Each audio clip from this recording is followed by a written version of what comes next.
ओम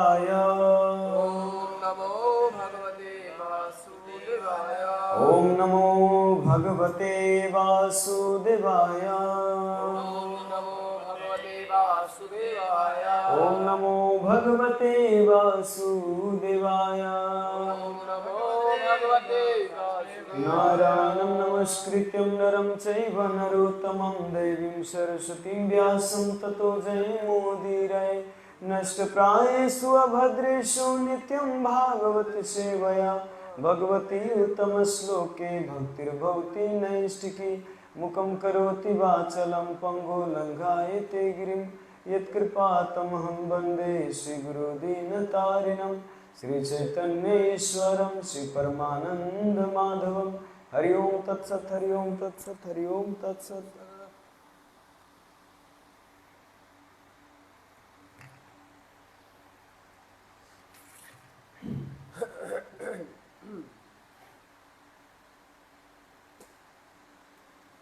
प्रातःकालीन श्रीमद् भागवतम के सत्र में सभी भक्तों को स्वागत है। आज के चर्चा के विषय है स्कंद 3 अध्याय 7 श्लोक संख्या 33 और 34 से। अध्याय का नाम है विदुर द्वारा अन्य प्रश्न। 34 और 35।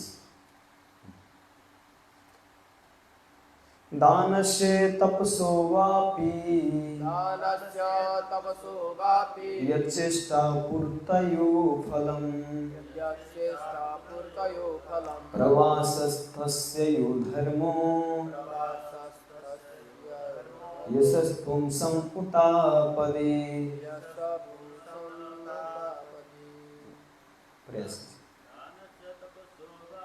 दानस्य तपसो वापि यच्चेष्टता पूर्तयो फलम् प्रवासस्थस्य यो धर्मो यशस्पुंसं उतापदे। धन्यवाद। शब्दार्थ अनुवाद तात्पर्य दिए हैं इसी भक्ति वेदांत स्वामी श्री प्रभुपाद की जय।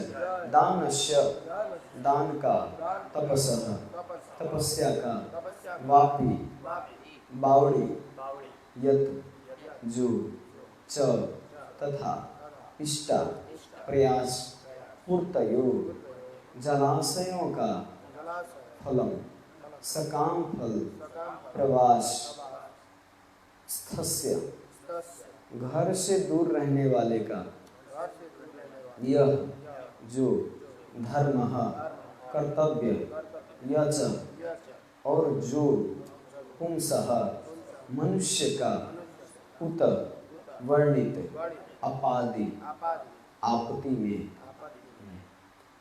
अनुवाद इस प्रकार है। कृपया दान तथा तपस्या का एवं जलाशय खुदवाने के सकाम फलों का भी वर्णन करें। कृपया घर से दूर रहने वाले की स्थिति का आपदग्रस्त मनुष्य के कर्तव्य का भी वर्णन करें। तात्पर्य जनता के उपयोग हेतु जलाशय खुदवाना महत् दान कार्य है और 50 वर्ष के आयु के बाद गृहस्थ जीवन से वैराग्य लेना भद्र मनुष्य द्वारा संपन्न महान तपस्या का कार्य है। तो इस श्लोक में बताया गया है कि जलाशय मतलब पोखरी, पौंड, पोखरी खुदवाने से क्या होता है, इसका महिमा का वर्णन कीजिए। बड़े विदुर जी यहाँ पे एक एक प्रश्न कर रहे हैं और प्रश्न के पीछे पहले भौतिक, अब जो अगला वाला जो श्लोक आने वाला है 35 नंबर का, इसमें केवल भगवान की तुष्टि की बात करते हैं। और इससे पहले कितने बात किए, पितृलोक की बात किए हैं, स्वर्गलोक की बात किए हैं, बहुत सारे लोक की बात किए हैं विदुर जी। लेकिन अब यहाँ पे प्रश्न कर रहे हैं कि जो जलाशय खुदवाते हैं, पोखरी, तो पोखरी खुदवाने का क्या फल होता है पूछ रहे हैं। तो यहाँ पे वास्तव में प्रभुपाद जी तात्पर्य में लिखे पोखरी अगर लोक कल्याण के लिए खुदवाया जाता है तो ये बहुत बड़ा पुण्य का कार्य है, क्योंकि उसमें कितने जानवर पानी पीने का अवसर प्राप्त होता है। और क्या होता है, वो जलाशय से, जहाँ पे जलाशय है वहाँ पे नज़दीक में धारा रखते हैं, वो क्या कहते हैं उसको एग्जैक्टली, और मतलब पानी पीने वाला फिल्टर करके निकाला जाता है। तो वहाँ से पानी निकालने में आसान होता है। जहाँ पे जलाशय नज़दीक हो तो वहाँ पे क्या कहते कुआं, नल नल या कल, वो थोड़ा ही फिट अगर गाड़े तो पानी निकलता है। तो इसीलिए जलाशय जगह जगह पे, पहले तो बहुत जलाशय होता था, अब तो जलाशय भी खत्म, कुआं भी खत्म हर जगह पे ना। पहले तो कुआं से पानी निकाल निकाल के हम लोग पानी पीते थे और घर के लिए भी कुआं से ही निकालते थे। लेकिन अब आजकल कुआं को पूरा ढक दिया गया है और कहते हैं कि इसमें बच्चा न कहीं गिर जाए, इसीलिए ढक देते हैं। हाँ, तो इसी हर जगह पे कुआं होता था, हर गांव में कुआं होता था। और इतना तक कि इनारवा गांव जो कहते हैं, इनारी इनार से भरा होता था, इसीलिए इनारवा गांव पड़ गया है ना।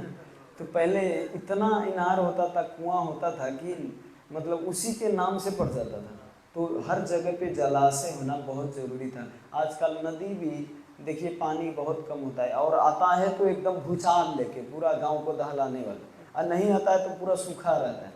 तो ये प्रकृति, इसका अर्थ हम समझ सकते हैं कि प्रकृति खुश नहीं है, भगवान खुश नहीं, प्रकृति खुश नहीं है, इसका अर्थ भगवान खुश नहीं है। प्रकृति का अर्थ होता है नेचर। नेचर मतलब, नेचर का एग्जैक्टली नेपाली शब्द क्या होता है? स्वभाव, है ना। तो भगवान का किसका स्वभाव, किसका नेचर? भगवान का नेचर। भगवान का नेचर ठीक नहीं चल रहा है, इसका अर्थ भगवान खुश नहीं है ना। अहम तुष्टे जगत तुष्टे। तो इसीलिए यहाँ पे जलाशय के बारे में बता रहे प्रभुपाद जी, बहुत बड़ा दान का कार्य है अगर कोई जलाशय पोखरी बनाते हैं तो। तो आगे अब यहाँ पे कह रहे हैं दूसरा कि अगर कोई गृहस्थ व्यक्ति घर से दूर जाके वानप्रस्थ रहता है तो उस व्यक्ति का फल क्या होता है? घर से दूर रहता है। तो प्रभुपाद जी कहते हैं गृहस्थ जीवन से वैराग्य लेने का अर्थ ये नहीं कि पूरा घर छोड़ के ही जाना। और वानप्रस्थ का नियम है कि घर अगर छोड़ के जाता है तो उसको छाला, क्या कहते हैं, पेड़ की छाल लगा के रहना पड़ता है ना, और गुफा में रहना पड़ता है। उसको नेचुरल जो फल फूल जो जंगल से मिला वही खाना पड़ता है। ये नहीं कि अपने इच्छा से जो मन लगा खा लिया, बना लिया, वो आग पे नहीं, अग्नि पे यूज ही नहीं करते। हाँ, वानप्रस्थ लेने के बाद बहुत कड़ा नियम है ना। तो आज इस अवस्था में, इस परिस्थिति में हम वानप्रस्थ के नियम अच्छा से पालन कर भी नहीं सकते।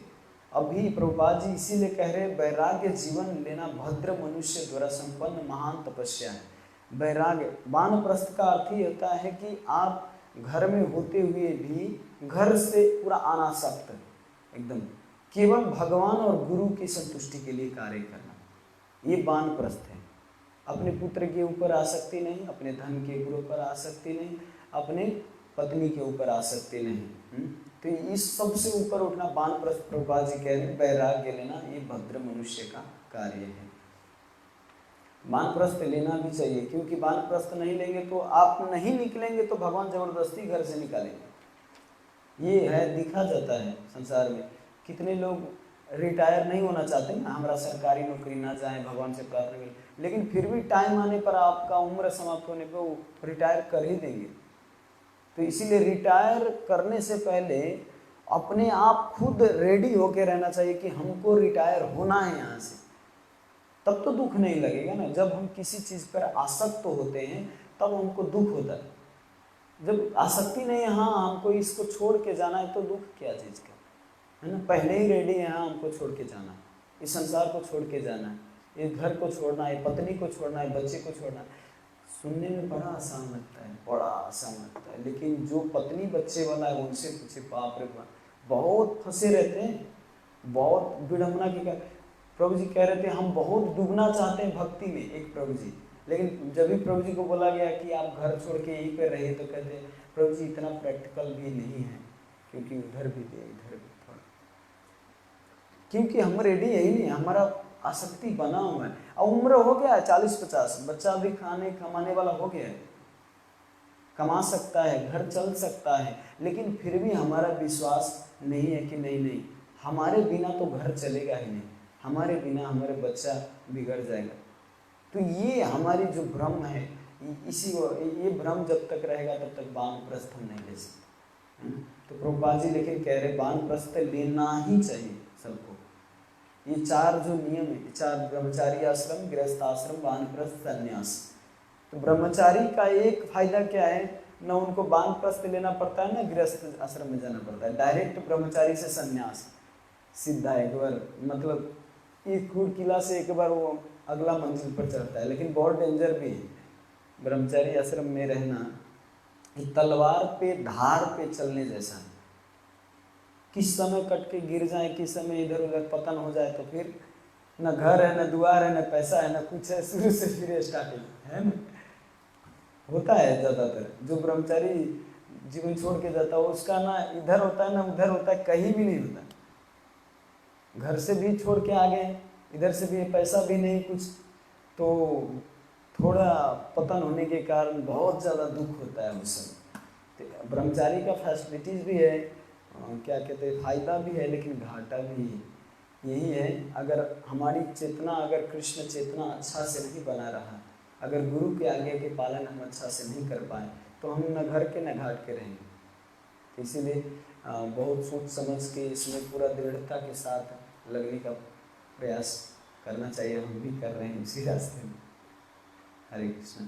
और इसमें प्रभुपाद जी 35 नंबर के श्लोक में बता रहे हैं, 35 नंबर के श्लोक में पढ़ते हैं, एनवा भंगवास्तुस्ते धर्म योनि जनार्दन संप्रसिद्धति वायेषा मेताख्याममेनघा। ये श्लोक बहुत महत्वपूर्ण है। यहाँ पे कह रहे विदुर जी, हे निष्पाप पुरुष, क्योंकि समस्त जीवों के नियंता भगवान समस्त धर्मों के तथा धार्मिक कर्म करने वाले समस्त लोगों के पिता है, अतएव कृपा करके इसका वर्णन कीजिए कि उन्हें किस प्रकार पूरी तरह तुष्ट किया जा सकता है। भगवान की संतुष्टि किस तरह होता है। विदुर जी बड़ी गजब के प्रश्न, पहले से भौतिक बातें बता रहे हैं, पिता के बारे में, घर के बारे में, पोखरी के बारे में, इधर उधर बता रहे हैं, लेकिन अंतिम में आके ये इम्पोर्टेंट नहीं है जितना ये इम्पोर्टेंट विदुर जी बता रहे हैं। क्योंकि यहाँ पे क्या फोकस कर रहे हैं कि हे मैत्री जी, जितना आपने बताया ये सब अच्छा है, लेकिन फिर भी भगवान जो सबको तुष्ट करने वाले हैं उनको कैसे तुष्ट किया जाए। जैसे हम कभी कभी प्रश्न करते हैं किसी प्रभु जी से, प्रभु जी ये भी समस्या है, ये भी समस्या है, ये भी लेकिन मेन समस्या हमारा ये है ना, मेन समस्या हमारा ये, और का उत्तर मिले ना मिले, लेकिन इसका उत्तर आप हमको दीजिए, क्योंकि ये बहुत महत्वपूर्ण है। वैसे ही विदुर जी ये दर्शा रहे, सब प्रश्न कर रहे हैं, लेकिन ये प्रश्न कर रहे हैं कि भगवान को अब कैसे तुष्ट किया जाए। तो ये हमारे कल्याण के लिए नहीं, तो विदुर जी को ये प्रश्न पूछने की जरूरत नहीं था, क्योंकि विदुर जी तो आध्यात्मिक में पूरा एकदम भक्त है, बहुत बड़े भक्त हैं। तो ये पोखरी के बारे में भौतिक चीज प्रश्न करने की जरूरत नहीं था, पितरी के बारे में करने की जरूरत नहीं था, लेकिन हमारे कल्याण के लिए, क्योंकि हमारा मानसिकता वहाँ से फंसे है ना, तो फिर भी घूम घूम के आके और भगवान में यहाँ अडिग हो गए विदुर जी। अब यहाँ पे कह रहे हैं कि हम संतुष्ट कैसे करें। प्रभुपाद जी तात्पर्य में लिखते हैं, एक बार ध्यान से सुनिए, समस्त धार्मिक कार्यकलाप अंतगत्वा परमेश्वर को तुष्ट करने के लिए है।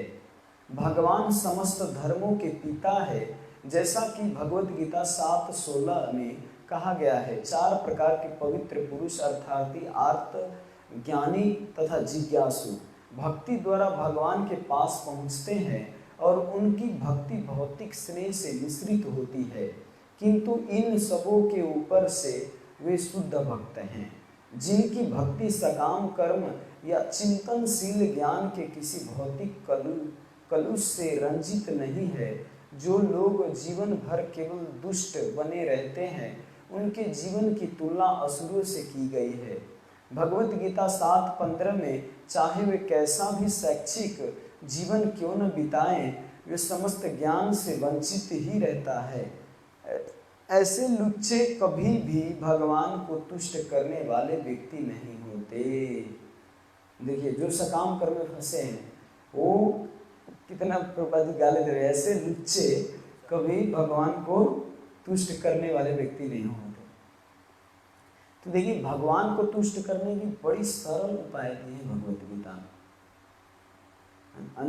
एक श्लोक है ना, मच्चिता मद्गता प्राणा बोधयन्त परस्परम कथयन्त माम नित्यम तुष्यन्ति च रमन्ति च। हमको कैसे तुष्ट किया जाए, भगवत गीता में बताएं। मच्चिता मद्गता प्राणा, आपका जो चित्त है, आपका जो मन है, वो हमारे अंदर लगाओ, हमारे में लगाओ। मच्चिता मद्गता प्राणा, ये जो आपका प्राण है ये भी हमारी सेवा में लगाओ। हमारा चित्त गजब के चित्त है, ये मन जो है सच में बहुत गजब की चीज है। हमारा सब कुछ में मन लगता है, पकौड़ा खाने में मन लगता है, गंदी से गंदी चीज करने में मन लगता है ना, लेकिन केवल भगवान में नहीं मन लगने देता। और सब कुछ में मन लगता है, बाकी केवल भगवान के भजन भक्ति के सिवा और कुछ भी करने, गंदी नाली में भी सफा करने के लिए कहेंगे, अगर पैसा देंगे उसको 1-2 लाख रुपया, तो गंदी नाली भी सफा करने के लिए तैयार है, ये मन लगता है उसमें, है ना। अगर कहेंगे कि आप इसी रूम में आपको बंद कर दिया जाए, ताला लगा दिया जाए, आप 1 साल तक रहो, आपको 500 करोड़ रुपया मिलेगा। अरे बाप, 500 करोड़ रुपया के लिए 500 करोड़ क्या, 1 करोड़ रुपये दे देंगे तो वो 1 साल के लिए पूरा बंदी बन के जेल में रहने के लिए तैयार है। हर चीज करने के लिए मन लगता है क्योंकि उसका महत्व पता है, लेकिन केवल भगवान की भक्ति करने नहीं देता ये मन। ये मन का जो हमारा स्वभाव है, अगर मन कहीं आदमी का रूप लेके आ जाए, इसका करतूत अगर देखेंगे तो मतलब घृणा आएगी मन का। अभी तो हमारा मन कितना अच्छा लगता है ना, माता जी प्रभु जी कितना कोई गोपी ड्रेस लगा के, प्रभु जी पूरा तिलक धोती लगा के आते हैं, है ना, यहाँ पे तो कितना अच्छा दिखते हैं ना, लेकिन अकेले में क्या करते हैं, अकेले में उनका स्वभाव क्या है, तब मन का स्वभाव पता चलता है। अकेले में वो क्या करता है, उसको छोड़ दीजिए अकेले में, उनको जिम्मेवारी दे दीजिए, सब कुछ छोड़ दीजिए, और वो अब इसके बाद क्या करता है, सीसीटीवी लगा दीजिए, तब उनका स्वभाव पता चलता है। हाँ, वास्तविक स्वभाव इसका ये है। उस समय पढ़ता है कि जप करता है, कि भगवान का नाम जप करता है, कि क्या करता है, कि दिन भर फिल्म देख के बिताता है? तो ये सब मन का स्वभाव पता करने के लिए तब पता चलता है। हमारा मन वास्तव में ऐसे ही नहीं लगता, हमारा चित्त ऐसे ही भगवान में नहीं लगता, बहुत मुश्किल है। इसीलिए किसी को कहते हैं मंदिर आइए, साधु संग कीजिए, कि कम से कम हम इस चित्त में धारण कर सके भगवान को। आप ही बताइए, 24 घंटा में हम 2 घंटा केवल भगवान की स्मृति करते हैं, 2 घंटा नाम जप करते हैं और भगवान के ये भागवतम सुनते हैं, 2 घंटा के लिए माना करते हैं। इसके बाद हम 22 घंटा क्या करते हैं? तो जो चीज ज्यादा करेंगे वही चीज ना हमको हमारे अंदर रहेगा, चित्त में। मैं सोच रहा था वास्तव में इतने साल से 10 साल 15 साल अगर करते रहे तो ये तो पूरा प्रगाढ़, वैसे भी कम नहीं है, कम से कम भक्ति में नाम जप कर रहा हूँ, साधु संग में रह रहा हूँ, तो ये बहुत बड़ी बात है, आ रहे हैं। लेकिन फिर भी मैं जिस तरह से भगवान को स्थापना हृदय में करनी चाहिए उस तरह से क्यों नहीं हो रहा है? 20-20 साल 40-40 साल करते हैं, क्यों नहीं होता है? एक ही कारण है, हम ज्यादा समय किस चीज में व्यतीत करते हैं, ज्यादा काम करने में, भौतिक काम करने में व्यतीत करते, तो वही ज्यादा हमारा प्रैक्टिस होता है। ये तो कम होता है, 1 घंटा 2 घंटा, ज्यादा वो भी 1 घंटा 2 घंटा गृहस्थ लोग को नहीं मिलता ये करने का। तो बहुत मुश्किल है, ऐसे नहीं कि हमारे चित्त में धार। इसीलिए भगवान कहते हैं ये चित्त को हमारे में लगाओ, मुख में राम हाथ में काम, है ना, जहां भी रहो काम करते रहो, भगवान के नाम लेते रहो, है ना। अब आगे क्या कहते हैं? मच्चिता मद्गता प्राण बोधयंत परस्परम। ये बोधयंत परस्परम, अपने आप में सब लोग मिल के, जैसे हम बैठ के बोधयंत, हम बातें करते परस्परम, आपको हम कथा सुनाते, आप भी सुनते। ऐसा नहीं कि मैं बड़ा हो गया मैं कथा सुना रहा हूँ यहाँ से, तो आपका भी उतना ही इसमें फल है, भगवान उतना ही प्रसन्न होते हैं। श्रोता और वक्ता और सुनने वाले सुनाने वाले सबको उतना ही फल मिलता है। जैसे जल, कोई भगवान का जल लेके छिड़कता है ना सबके ऊपर, तो छिटने वाले और जो छिटवाने वाले, उसको भी फल मिलता है उतना ही, ऐसा नहीं कि वो बहुत बड़ा हो गया। तो हमारा भी उतना ही है, लेकिन परस्परम बातें करना, जैसे हम भागवत के बाद हम चर्चा करते हैं, दो शब्द शेयर करते हैं, ये परस्परम वास्तव में बोधयंत परस्परम, हम बोध बताते हैं, हाँ प्रभु जी हमको ये रियलाइज हुआ, हम ये करने का प्रयास करेंगे। बोधयंत परस्परम कथयंतश्च माम नित्यम, फिर गजब की बात कह रहे, कथयंतम माम नित्यम, एक बार दो बार नहीं, तीन बार चार बार नहीं, नित्यम, इतना तक। कब? नित्यम का अर्थ क्या हो? नित्यम का अर्थ मतलब जैसे नित्यम भागवत सेवय, लेकिन हम तो कितना करते हैं, 1 घंटा आधा घंटा नित्यम एवरीडे करते हैं, लेकिन फिर भी नित्य का अर्थ ये बता रहे थे प्रभु जी विश्वनाथ चक्रवर्ती ठाकुर की टीका से, कह रहे थे कि इतना नित्य का अर्थ होता है जैसे भागवत पढ़ते पढ़ते पढ़ते पढ़ते पढ़ते पढ़ते पढ़ते पूरा सो गए, थक के, फिर हरि नाम जप करते, भगवान के नाम जप करते करते, हरे कृष्ण कृष्ण कृष्ण हरे हरे, हरे राम राम राम हरे हरे, हरे कृष्ण कृष्ण कृष्ण हरे हरे, हरे राम राम हरे, मतलब इतना थक जाते हैं, इतना थक गए। अब ये नहीं कि अभी थोड़ा देर 5 मिनट सोया और थक गया, तो ये नहीं नित्यम।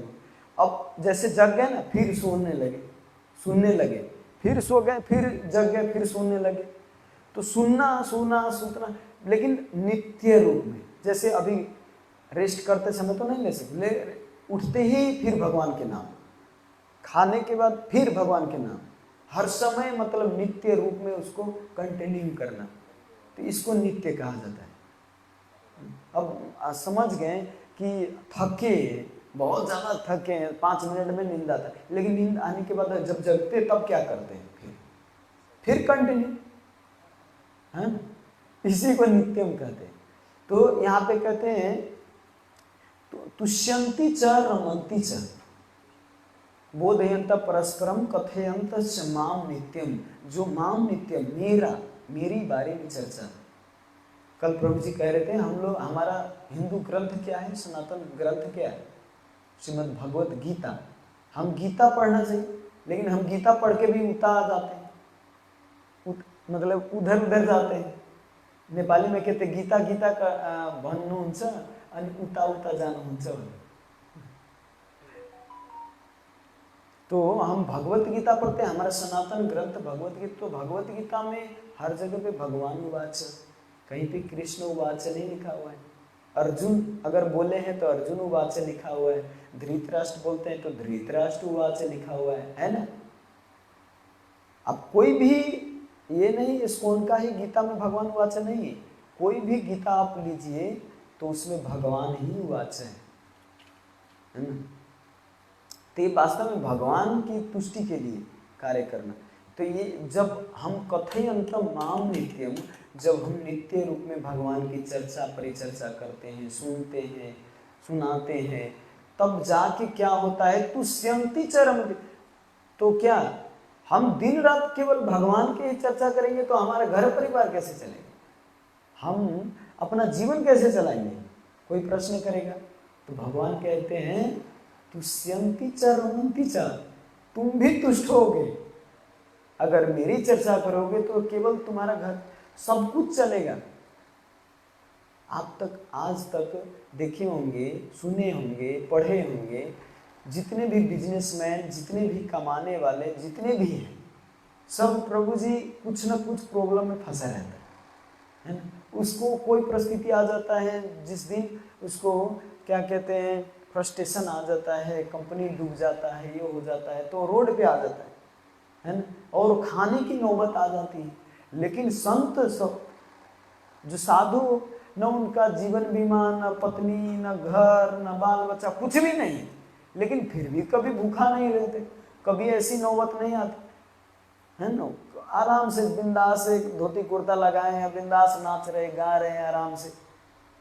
हाँ, जिसके अंदर बहुत इच्छा हो भौतिक, हाँ ये भी करना वो भी करना, तो आप भक्ति जीवन में आके भी बहुत ज़्यादा इच्छा है, ये सभी भौतिक इच्छा, तो वास्तव में देखेंगे वो संतुष्ट नहीं, भाग दौड़ में लगे रहते हैं, वो भी संतुष्ट नहीं रहते। लेकिन पूर्ण रूप से अगर कोई शरणागत गुरु के ऊपर है, चाहे उनके पास 1 रुपया भी ना हो, वो व्यक्ति एकदम गजब की खुशी, प्रसन्नता रहता है, एकदम प्रसन्न रहता है, प्रसन्न मुद्रा में। कहीं भी जाए, ट्रेन का टिकट नहीं है, टीटी को कहाँ जेल में डालिए, जेल में डालेंगे तो वहाँ पे माला फ्री, टीटी पकड़ी अंतर, खाना फ्री, खाना भी फ्री, माला भी फ्री। जेल में जाएंगे तो दूसरा क्या होता है, संत को अगर जेल में पकड़ के ले जाएंगे तो क्या करेंगे जेल में, वो जेल में जाके भगवान का माला फेरेंगे और खाना भी फ्री, माला फ्री खाना फ्री, और दोनों चाहिए। अब चाहिए क्या, माला फेर ही लिए, खाना खा ही लिए, तो दूसरा चाहिए नहीं, उन कपड़ा तो देना ही पड़ेगा उनको, है ना। तो संत के जीवन में कहते हैं बड़ी गजब की है, कभी भी दुख, घास बांस कपास कभी भी कमी नहीं होता, ये वास्तव में। और ये जीवन बिताने से भगवान को प्रसन्नता होती है। अब आपको लगता होगा प्रभु जी हम इतना दुख कष्ट में बिताएंगे, हमारे पास कुछ नहीं रहेगा, तो क्या भगवान को इसी से संतुष्टि मिलता है? हम धनी परिवार में हम खूब ऐश मौज करेंगे, हम खुशी रहते हैं, तो क्या इससे भगवान को प्रसन्नता नहीं होती? आता है ना प्रसन्न, हम ऐश मौज से हैं, बहुत बिंदास से अपना परिवार है, खुशी है, तो क्या इससे भगवान की प्रसन्नता नहीं होती? प्रसन्नता क्यों, कैसे होगा, कैसे होगा? आपको प्रसन्नता भगवान को देख के ना होके आपको परिवार के ऊपर है, और परिवार के ऊपर केवल देख के होता तो अलग बात है, परिवार के ऊपर आसक्ति बहुत बड़ा होता है, क्योंकि आपका जो परिवार है वो असली है नहीं। आपका परिवार तो केवल भगवान के धाम में है, ये जो जीवात्मा है, जो आत्मा, ये है आपका परिवार, है ना। लेकिन हम भ्रम में रहते हैं, हम कहते नहीं हमारा ही केवल परिवार है, हमारा घर का व्यक्ति मरता है तभी हमको दुख लगता है, अगर कोई दूसरे घर का व्यक्ति मरता है तो हाँ ऐसा व्यक्ति था, वो मर गया, ठीक ही है ना, ये है वो है। लेकिन दूसरे व्यक्ति मरता है तो थोड़ा भी हमारे चित्त में थोड़ा भी दुख नहीं लगता। दूसरे परिवार को हम परिवार समझते नहीं, दूसरे माँ को माँ हम समझते नहीं, दूसरे को संतान के हम संतान समझते नहीं, केवल अपना ही संतान को संतान समझते। तो इसी के कारण वास्तव में हमारा भगवान के ऊपर आसक्ति होनी चाहिए। जब भगवान के ऊपर आसक्ति होता है तो सबको समदर्शी दिखता है, समदर्शी, कोई इसको भी, ये भी भगवान का संतान है, ये भी भगवान का संतान है, वो भी भगवान का संतान है, सबको भगवान के माम वाम से जीव लोग के जीवभूत सनातन, सबको भगवान का ही अंश देखते हैं, तो उसको प्रॉब्लम नहीं होता। क्योंकि हर, जैसे मेरी माँ मर गई उतना ही, दूसरे मर गई वास्तव में उतना ही, क्योंकि संसार से सबको जाना ही है।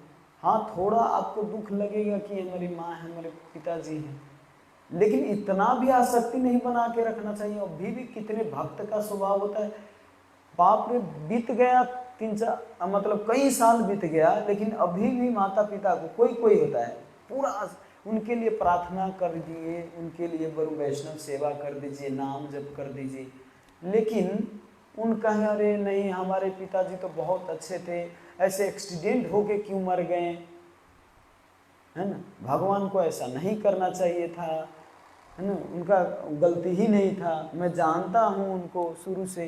अरे आप क्या जानते, बाहर से केवल देखने से थोड़ी जान सकता है किसी को, आप तो केवल बाहरी चीज देखते हैं ना, अंदर वो पूर्व जन्म में क्या किया है, उसका हृदय में क्या बात चल रहा है, क्या इंटेंशन है उसका, ये बहुत अंतर करता है। तो भगवान कभी भी इतना जीवन में आप गांठ बना के और दिमाग में भर लीजिए कि भगवान कभी गलती कर ही नहीं सकते, किसी भी परिस्थिति में भगवान गलती नहीं करते, है ना। ये 4 दोष है, ब्रह्म प्रमाद विप्रेक्षा कर्ण पाठव, ये हमारी दोष है, भगवान की नहीं। सतोगुण रजोगुण तमोगुण से ऊपर उठे, त्रिगुणातीत है भगवान, ये हम गलती करते, भगवान नहीं करते कभी। लेकिन हम यानी भगवान को ऐसा करना चाहिए तो वो ऐसे करना चाहिए, तो हम अलग तरीका से ले लेते हैं। एक बार वृंदावन में 2 साथी थे, एक थे, दोनों व्यक्ति साथ में ही पढ़ते थे, लेकिन एक बेचारा गरीब था, बेचारा उनका पढ़ाई जल्दी छूट गया, और एक अमेरिका चले गए पढ़ने के लिए। तो अमेरिका चलने गए पढ़ के बहुत ज्ञान सारा लेके आए यहाँ पर। जब आए तो देखते हैं हमारा साथी तो क्या कर रहा है, नाव चला रहा है यमुना में। तो उनको बुला के बोले कि अरे कैसे हो, बहुत साथी बहुत दिन पर मिले हो तो बोले कि ठीक है, और क्या क्या चल रहा है। तो बोले अब तो हमारा जीवन ऐसा ही, अब काम धाम किया, भगवान का नाम जप किया और बस हो गया। लेकिन अरे बस इतना ही करते हो, चलो चलो थोड़ा घूमने चलते हैं। घूमे गए तो देखते हैं एक पेड़ के नीचे गए, वहाँ पे पेड़ के नीचे देखते खेत दिखा, खेत में बहुत बड़ा फर्श, क्या कहते हैं वो, काशी फल, सीताफल भी कहते, काशी फल भी कहते हो उनको, बहुत नाम से बोलते हैं। तो उसको बोले कि देखिए भगवान को, आप तो भगवान का भजन करते हैं, भगवान को थोड़ा भी बुद्धि लगा के इनका सृष्टि करना चाहिए था। ये जो सीताफल है इसको पेड़ पे फलाना चाहिए, और जो देखिए आम है, ये अमरूद है, ये नीचे फलाना चाहिए, क्योंकि नीचे अगर फलता तो आसानी से कोई निकाल के खा सकता था।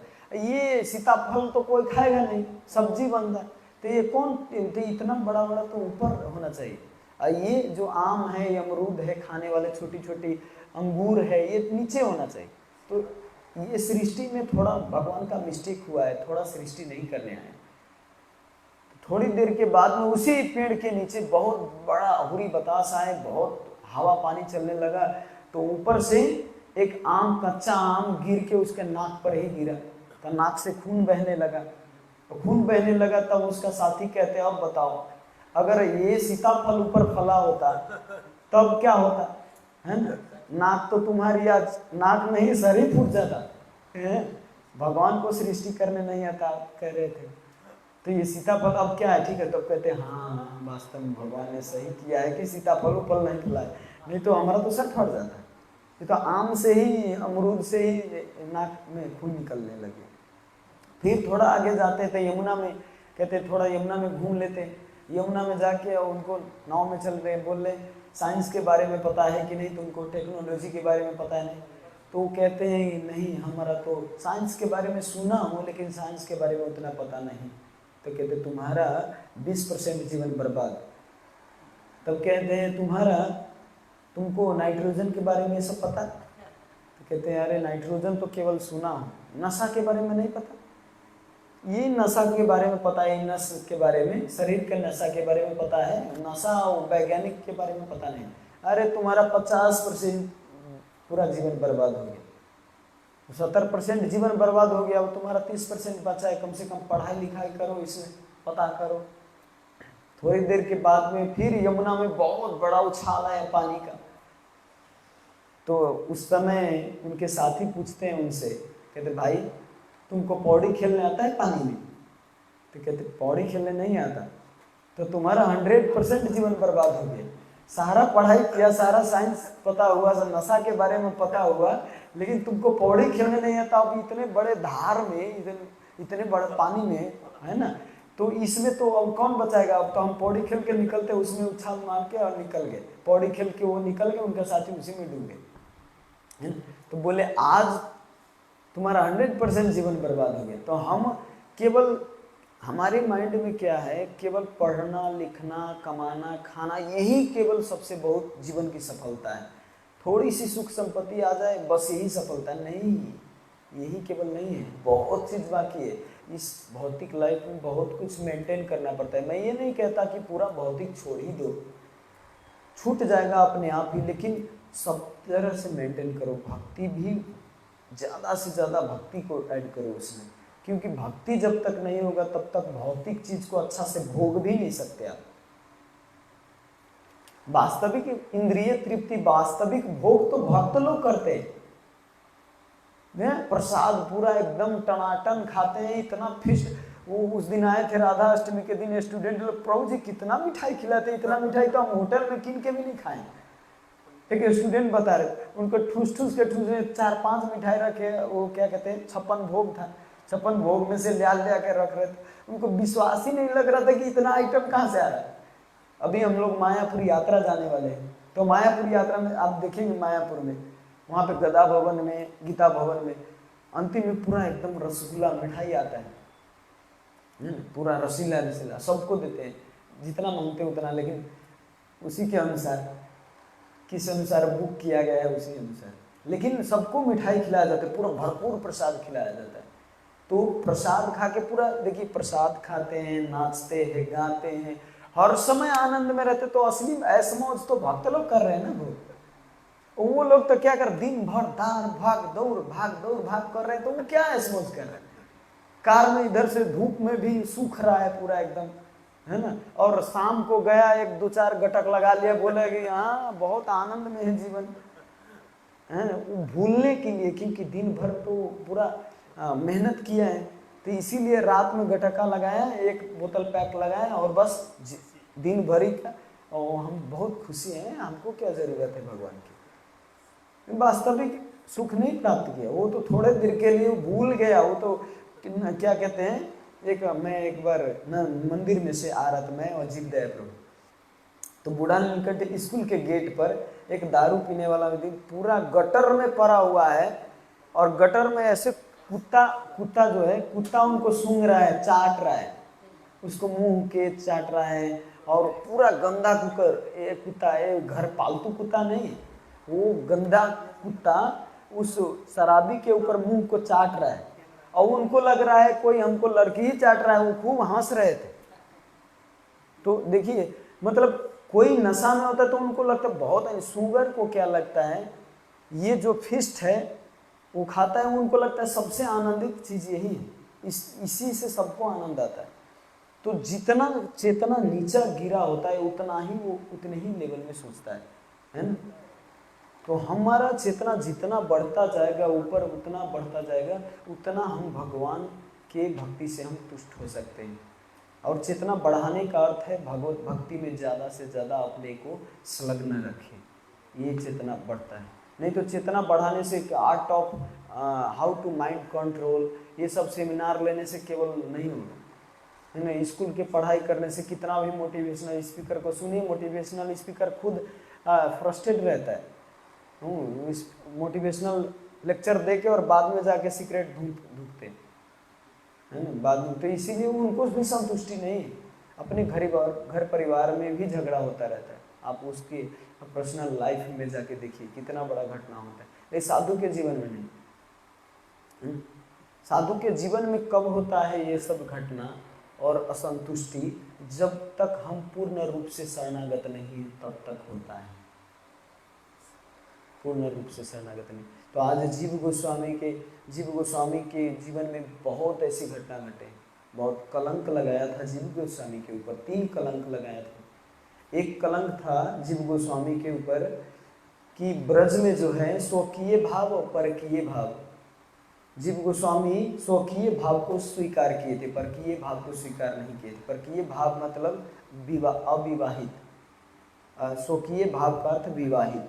तो राधा कृष्ण के लीला जो है स्वकीय भाव को स्वीकार किए थे, क्योंकि जीव गोस्वामी को पता था कि भविष्य में आने वाला व्यक्ति ये अविवाहित, ये रासलीला के नौटंकी करके बहुत बड़ा मतलब भगवान का नकल करेगा।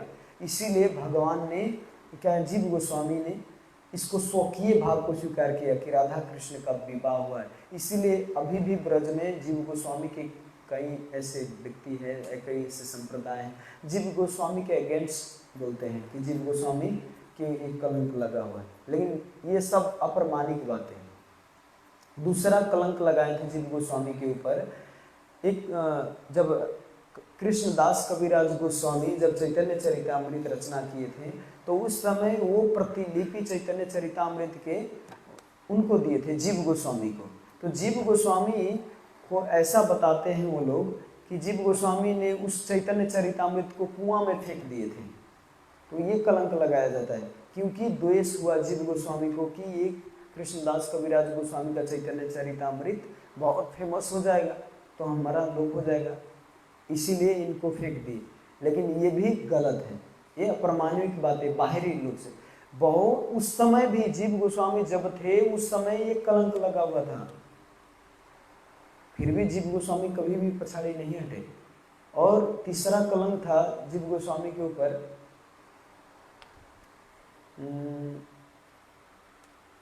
तीसरा कलंक था, दूसरा हो गया, एक तीसरा भी कलंक है, मैं भूल रहा हूँ। तो ये जीव गोस्वामी के ऊपर इतना कलंक होते हुए भी जीव गोस्वामी अपने चैतन्य महाप्रभु ने उनको बोला था कि श्रीमद् भागवतम की तुम सदा रचना करो, और बृहद जो षड संदर्भ है जीव गोस्वामी का षड संदर्भ, कई ऐसे ग्रंथ हैं जो जीव गोस्वामी का है। तो जीव गोस्वामी वास्तव में हमारे गौड़ी आचार्य के इतना भी कि अर्चना करने से पहले, डीटी वर्शिप करने से पहले जीव गोस्वामी का आदेश लेना पड़ता था वृंदावन में, क्योंकि उस समय इतना मतलब प्रकांड विद्वता था जीव गोस्वामी के पास। लेकिन फिर भी और एक बार तो क्या हुआ, जीव गोस्वामी ऐसे कलकत्ता से इधर वृंदावन की तरफ आ रहे थे, ग्रंथ लेके, बहुत ज़्यादा ग्रंथ था, वो ग्रंथ को लेके आ रहे थे, रास्ते में ही मुसलमान लोग कुछ अटैक करके और वो सब ग्रंथ छीन ले, उनको लगा कुछ खजाना है, माल है, तो छीन के ले गए, छीन के ले। जीव गोस्वामी तो उनको तो बांटना था, डिस्ट्रीब्यूशन करना था, जीव गोस्वामी शुरू किए, ये जो बुक डिस्ट्रीब्यूशन है ना, ये जीव गोस्वामी से शुरू हुआ है, जो किताब वितरण भगवत गीता। तो उस समय मुगल लोग छीन के ले गए। अब जीव गोस्वामी सोच रहे थे अब ये प्रतिलिपि आएगा कहाँ से। श्रीनिवास आचार्य उस समय बहुत बड़े कथावाचक थे, तो ये राजा के पास जो अकबर थे, इनके घर में कथा होता, लेकिन ये तो राजा थे, तो जितने चोर थे इनको कमीशन देने आते थे कि आज हमने इतना खजाना लूटा, आपको इसमें से इतना परसेंटेज। तो जब श्रीनिवास आचार्य इनके घर आए राजा के, तो कथा श्रवण करा के बहुत प्रसन्न बना दिए राजा को। राजा प्रसन्न होकर बोले, बाप रे, आज तक मैंने कथा सुनता आ रहा था, लेकिन वास्तव में आप जैसे पूरा यथार्थ कथा मैंने कभी नहीं सुना था, तो आप हमारे घर में रह के कथा कीजिए और आप जो मांगना चाहते हो मांगिए। तो कहते हैं कि हमारे कुछ गोस्वामी लोग हैं, हमारे साथी लोग हैं, तो उनका ग्रंथ छीन लिए हैं किसी ने आपके ही राज्य में। तब वो पता करते हैं कि चोर सबसे पता करते हैं कि कौन छीना, तो बताते कि हाँ एक खजाना मिला है हमारे पास मोटकी में। तो निकाल के कपड़ा खोलते तो उसमें पूरा ग्रंथ ही खजाना, ग्रंथ का खजाना था। तो जीव गोस्वामी वो बहुत प्रसन्न हो जाते थे, फिर इस ग्रंथ को लेके और बहुत ज़्यादा प्रतिलिपि, बहुत गजब की बात है, तार पे लिखते थे और फिर इसको सुखाते थे, फिर अलग तरह से लिखते थे, फिर सुखाते थे, फिर लिखते थे, फिर सुखाते थे, इतना कर कर के तब ग्रंथ इतना लिखे। आजकल जैसा टाइपिंग प्रिंटिंग नहीं था, पहले पेन से मसी से लिखते थे और सुखा के तब अलग से फिर लिखते थे। और एक पेज, जैसे 1 नंबर का पेज हुआ, इस तरह से लिख दिया, तो पहले सूखेगा तब ना दूसरे में लिखेंगे, तो ऐसा नहीं करते, पहले ये सूख गया तो दूसरे में 3 नंबर का पेज रेडी है, और जब 1 नंबर का सूख गया तब 1 नंबर का फिर दूसरे वाले पेज पे लिखते थे। और एक जगह पे मिलाना, कोई संपादक नहीं, कोई मिलाने वाला नहीं, खुद से मिलाते थे जीव गोस्वामी। तो इसीलिए, और बहुत सुंदर थे जीव गोस्वामी, 9 युवक थे, उनके घुंघराले बाल थे, उनसे कोई भी अट्रैक्शन, उनके बाल, उनके नासिका, उनके मुखार में देख के कोई भी आकर्षित हो जाता था जीव गोस्वामी को देख, बहुत सुंदर थे। लेकिन शुरू से ही ये चैतन्य महाप्रभु की कृपा इन पर थे। जब बच्चे थे तभी चैतन्य महाप्रभु आशीर्वाद दिए थे, रूप गोस्वामी, सनातन गोस्वामी का भी इनके ऊपर आशीर्वाद था। तो बाद में जाके बहुत बड़े प्रकांड विद्वान बने। श्रील प्रभुपाद जी कहते थे कि हमारे गुरु महाराज और श्रील जीव गोस्वामी महाराज, ये दोनों आचार्य संसार में सबसे बड़ा पंडित है, प्रभुपाद जी कहते थे। ठीक है, तो इतना ही कहते हुए मैं विराम दूँ, टाइम खत्म हो गया। हरे कृष्ण। श्रील प्रभुपाद की जय, अनंत कोटि वैष्णव की जय।